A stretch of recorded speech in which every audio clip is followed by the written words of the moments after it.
हाथी और रस्सी की कहानी। एक समय की बात है। एक बहुत ही शक्तिशाली और बलवान हाथी था। उसे बचपन से ही एक महावत ने पाला और उसे तरह तरह के करतब दिखलाए थे। महावत प्रतिदिन हाथी को बाजार ले जाता था। हाथी बाजार में करतब दिखलाता था। करतब देखकर लोग खुश होते और हाथी और महावत को पैसा देते थे। इसी पैसे को महावत एकत्र कर लेता था और उसी से उसकी रोजी रोटी का चलती थी। घर आने के पश्चात महावत हाथी को एक पतली सी रस्सी से बांध देता था। लोगों को यह बात बड़ी अजीब सी लगती थी कि इतना हट्टा कट्टा हाथी इतनी पतली सी रस्सी से कैसे बंधा हुआ था। एक दिन एक व्यक्ति ने महावत से पूछा, महावत भाई, आपका हाथी तो इतना हिष्ट पुष्ट और बलवान है, किंतु आप इसे इतनी पतली सी रस्सी से बांधते हो। हाथी जब चाहे इस रस्सी को बड़ी ही आसानी से तोड़ सकता है, फिर भी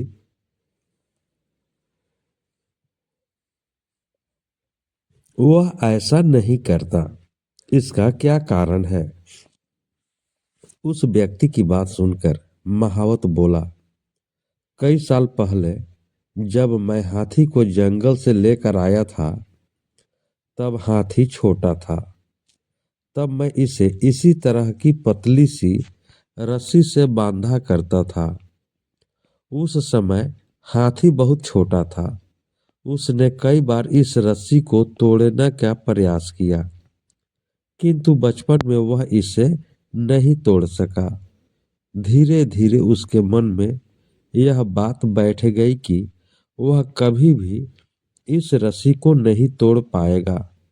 अब हाथी बड़ा हो चुका है, वह चाहे तो एक ही झटके में इस रस्सी को तोड़ सकता है, किंतु हाथी अब इस रस्सी को तोड़ने का प्रयास भी नहीं करता, क्योंकि वह सोचता है कि वह इस रस्सी को नहीं तोड़ पाएगा, किंतु अब वह चाहे तो इस रस्सी को एक ही झटके में तोड़ सकता है। व्यक्ति को सारी बात समझ में आ गई कि किसी भी जीव के दिमाग में जो बात बैठ जाए वह सारी उम्र उसके साथ रहती है। शिक्षा। इस कहानी से हमें क्या शिक्षा मिलती है? हाथी की कहानी से हमें शिक्षा मिलती है कि जो बात बचपन में हमारे दिलो दिमाग में बैठ जाती है वह सारी उम्र साथ रहती है। इसलिए बच्चों को बचपन में अच्छी सीख देनी चाहिए ताकि वह सारी उम्र उस पर अमल कर सके। दोस्तों, यह कहानी आपको कैसी लगी? कहानी को लाइक करें, शेयर करें। चैनल पर नए हैं तो चैनल को